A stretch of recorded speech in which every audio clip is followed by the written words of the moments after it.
Yo, what's going on, guys? This is the 4thGenGamer over on the Pokemon Fat 5, bringing you guys some more Pokemon Top 5 Bottom 5. Finally, we are back. Sorry, it's been a little while since I posted one of these, but you guys know how it goes. If you don't, then check out the playlist on the channel. Pretty much, I share with you guys, in my opinion, the best and the worst, the top and the bottom of every single type today. As you guys can see, we are doing the Fairy type, and pretty much, you guys know the drill by now. I pretty much use any reasoning that I want, whether it's their role in the anime, their moveset, their shiny, just anything, it's all taken into account. So, with that being said, hey, I'm gonna disagree with you, you're gonna disagree with me, because there are so many awesome and terrible fairy types that, you know what, hey, we may have different opinions on. So with that, go ahead and leave your own top 5 and bottom 5 fairy types down in the comment section below. And the fairy type's pretty interesting because it was just added in 6th gen, so, I haven't been used to them for a long time. So maybe this will change over time, but as of right now, this is my top 5 and bottom 5 fairy type Pokemon. So jumping right into things with the bottom 5. Number 1 on the bottom 5 list is, in my opinion, the worst, and number 5 is still pretty bad, but not as bad as number 1. So starting things off with the number 5, we do have Dedenne, and honestly, it was kind of tough to make this list. However, Dedenne is one of those Pokemon I don't really care for. It's kind of like, it's too much of like a Pikachu, Pachirisu, plus little Minun type of ripoff, and it kind of got worse as the years went on. Like, you know, Pikachu was cool, and then you had plus little Minun, and that was kind of like, and then Pachirisu was kind of worse, and then Dedenne was like, it's like, after Emolga was bad enough, and then Dedenne is like, not as bad as Emolga, but it's just kind of too much of a ripoff. I know it's cute and everything, but other than that, it's just kind of boring. It's Electric Fairy, which I guess is kind of cool. I think it's the only Electric Fairy type, but I never really cared for it. It's kind of stupid because it's just such a ripoff of all the other, you know, cute fairy types, or not fairy, cute electric types that are out there, from Pichu to, you know, Emolga and all those different types of Pokemon, if you guys get what I'm saying. But that is my number 5. Going on to number 4, I do have Mime Jr., and Mime Jr. is one of those baby Pokemon that they added in 4th gen, which they ain't added in many. They added in Bonsly, Mime Jr., and Happiny. I don't really care for any of them. Honestly, Mime Jr. just doesn't really have many like cool characteristics. I mean, it's just kind of bland in my opinion. It was unnecessary. Same with, I mean, Bonsly was a little more cooler. Bonsly had some more character, had a little more individuality to Bonsly. Just, Mime Jr. is kind of just, I don't know. I just don't like it compared to the other fairy types that are out there, and yeah, I don't know. I'm not a huge fan. Yeah, it evolves into Mr. Mime, which Mr. Mime's kind of funny because, you know, Mr. fucking Mime, if you've seen that YouTube video, I forget the name of it, but, you know, it's pretty funny. They did some parodies of it or whatever, but, I'm just never a huge fan of Mr., you know, Mime Jr. It's kind of bland, and, I don't know, it's not even, like, cute. Like, at least Dedenne is kind of cute. Mime Jr. is just kind of, I don't know, it's not cute, it's just kind of, I don't know, not creepy, it's just not cute. I don't know, it just looks kind of funky to me. I don't know, but that's my number 4. Going on to number 3, I do have Igglybuff. Igglybuff is weird. Honestly, you look at Igglybuff, it's kind of just like, I don't know. I'm sorry, but it's just so weird. It's just, it's like the definition of a baby Pokemon, but it's just, it doesn't do a good job of that. That's the thing. It's a normal fairy type, and I guess Wigglytuff is kind of cool, not really. I don't know, it's decent, but Igglybuff is just kind of like, I don't know, it's just, I don't get it.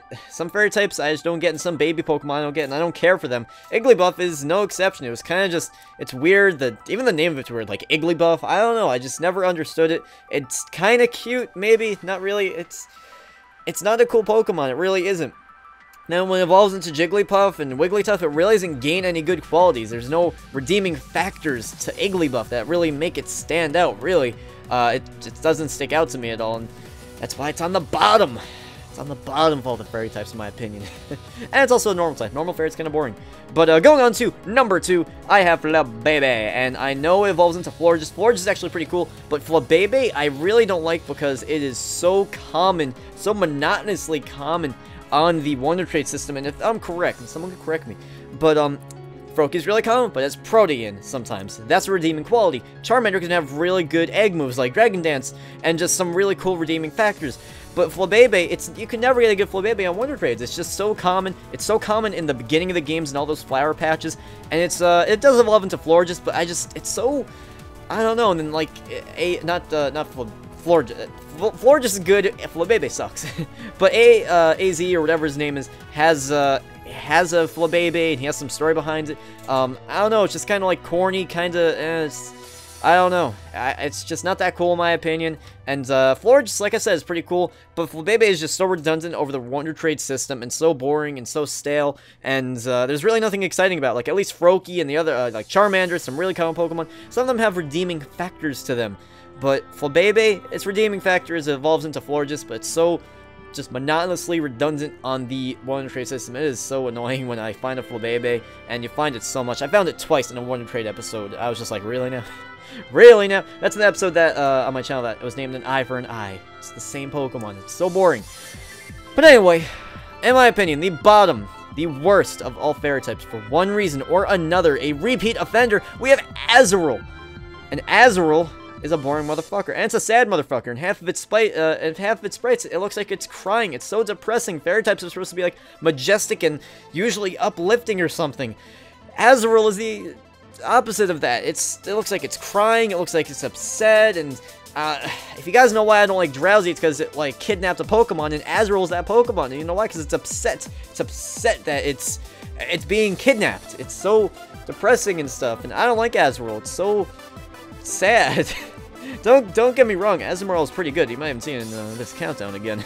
But Azurill is just so upsetting, and evolves into a beast with Azumarill eventually, but it's just so depressing and so sad. And not to mention, Azurill is so terrible when it doesn't evolve. It is absolutely awful. Piece of shit, really.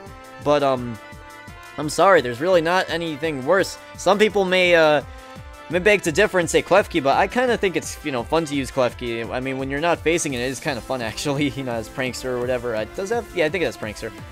But, you know, you can run a bunch of shit with that, and I like using it in team building, so I'm actually a fan of Klefki. Like, just Azurill, it doesn't really appeal to me. It's just always upset and depressing and stuff.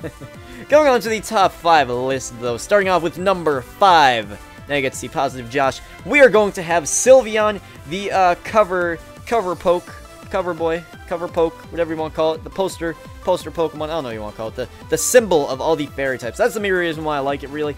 If you guys heard that explanation before, I've mentioned it multiple times in multiple countdowns, that pretty much bottom line, I'm not going to be redundant here, is it symbolizes all fairy types. It's the one that began it all, and we were all speculating, oh, is it a light type, is it a fairy type, is it a sound type, or whatever, and it was a fairy type, and it really represents what we know as fairy types now, and it's really cool that, like, not many Pokemon can do that they can symbolize something, whether it's a legendary Pokemon, it can symbolize a region, it can symbolize starter Pokemon.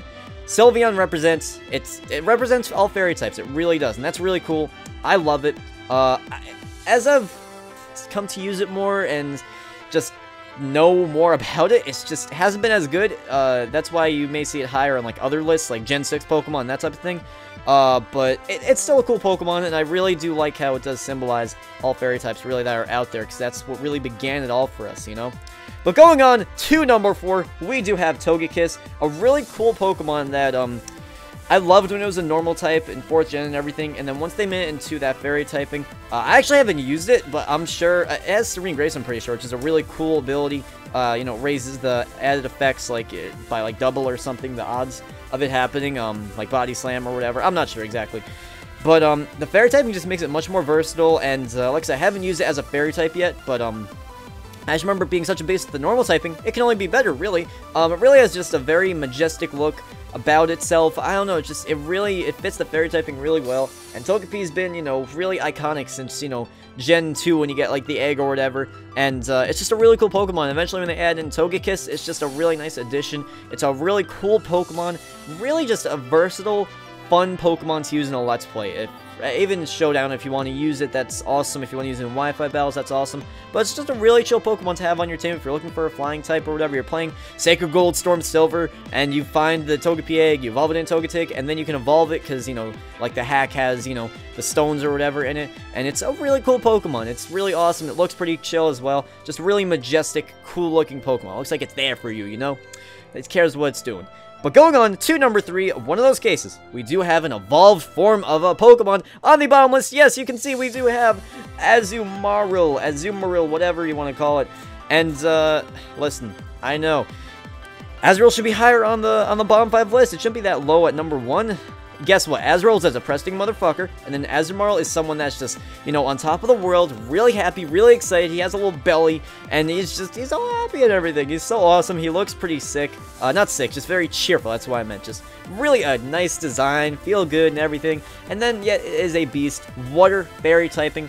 So awesome, so awesome, so awesome. I love running in Showdown. A Scolipede with Baton Pass and the speed boost, Iron Defense and other moves. Give it the Assault Vest even.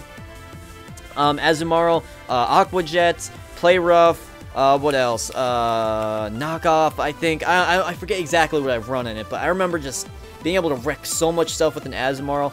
And it's a really cool Pokemon, even when it's not Fairy type. Outside 6th Gen, because these Pokemon, you can only use a Fairy type 6th Gen, you know? So I don't really have a lot of usage with them as Fairy types necessarily yet. But obviously in Showdown, like I said, I use it a lot. It's a really cool Pokemon. I love the way it looks. It's just really cheerful. It's the exact opposite of Azrael. And I love it. It's so cool in battle. It can be just such a beast, and it tanks so many hits, and that Fairy typing only helps it be more of a tank, really. It is so awesome. Very fun to use. In Let's Play, I haven't used it. I'm sure that it would be a beast, whether it's Fairy or not. But in Showdown, give it a try. Go build a team with it. Go with the Scolipede Baton Pass attempt, and let me know how it works. Seriously, it's awesome. But going on to number 2, definitely one of those Pokemon that I've never thought I would love. But the Fairy typing made it much better. I do have Gramble. And guys, I'm telling you, 6th Gen, I'm not sure about, you know, before when it's normal type, but 6th Gen, do not sleep on Gramble. Like, the main reason why I love this is so how just underrated it is with all the egg moves and stuff, like Ice Fang, Play Rough, I think Crunch, Power Up Punch. I think that's what I ran it with on the dual egg lock. But it is such a beast. It only has 450 base stat, but it's like amazing, guys. Do not sleep on this Pokemon. Please go use it in a Let's Play. Go use it in an off-screen playthrough. Use it with egg moves and everything. All the bells and whistles. I am telling you, probably like the most underrated Pokemon out there. When it's a normal type, I disagree probably because it's not as good. But oh my god, it's so powerful. It is so powerful. I love it so much. It looks badass. Is badass. It's just wrecked so many Pokemon. It's just wrecked so many Pokemon in the dual egg lock on my channel. It is so awesome. And I was like, I hatched a Snubble, and I was like, oh, a Snubble. I've never used one before. And then with the Fairy typing, the egg moves, Power Up Punch with all the other attack moves. Oh my god, use it. Please, you will not be disappointed. Only 450 base stat is not that high. It is really not that high.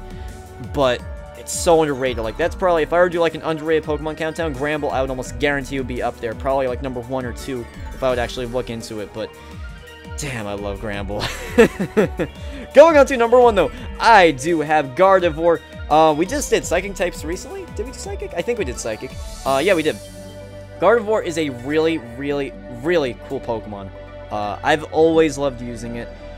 It's 3rd Gen through 6th Gen. It is so much fun. You could use Calm Mind, Dazzling Gleam, Thunderbolt, Psychic. Oh, it's so awesome. It's just so cool in 3rd Gen when it's not a Fairy type, and it is just even better 6th Gen with the Fairy type. It just makes it such a different Pokemon and brings just a different element to its makeup. It really does. And then you add the Mega Evolution that they add with the Fairy typing. I'm not too crazy about its design with the Mega, but it is still such a badass, and it's one of those Pokemon. So similar to Espeon, another Psychic type with that high special attack. It's just been so reliable, so just dependable when whether I was doing, you know, 3rd Gen Emerald or 6th Gen X and Y, whether it's Fairy typing or not. It has always been a great Pokemon to have on the team, and I've never regretted using a Gardevoir. It can't take hits too well. It can take them decently at times, but I mean, seriously, if I've mentioned this in the Psychic type countdown, if you have not used a Gardevoir, go use a Gardevoir. It is just so dependable, so reliable, so just a very cool Pokemon. It can provide so much type coverage. It can learn Magical Leaf, I think Razor Leaf, I think Grass Knot. So if you need the Grass type coverage, you can teach it one of those moves. It learns Magical Leaf by level up. You can get Thunderbolt, Shockwave, Dazzling Gleam, Psychic, Future Sight, Calm Mind. Calm Mind, you have to run Calm Mind. It's so powerful. And it's such a blast using it. It really is. A lot of fun. There's so many other moves that you can use with it as well, but those are just a few that I found were great with it. And especially when you're running through a game, Gardevoir, so much nice type coverage and so much power. I love it. Gardevoir and Gramble, guys, you gotta give them a try. The other ones are awesome too, but I mean, Gardevoir and Gramble, please do not sleep on these Pokemon. I don't think anyone sleeps on Gardevoir or Gramble too. You can't sleep on that. But anyway, guys, if you did enjoy the video, make sure you leave a like. That's about it for me. I'm gonna try and bring you guys these top 5 bottom 5s a little more consistently. I've been kind of just like putting it off. I don't know what's been wrong with me. I need to get these up more, but let me know what you thought of my countdown, my list, down in the comment section below. Did you hate it? Did you love it? And leave your own top 5 and bottom 5 fairy types down below. It's a tough type. It is a tough type to make a top 5 bottom 5 list for. I dare you to try. Go ahead and leave it in the comment section below. Until next time, guys, thank you very much for watching, and I'm out. Peace.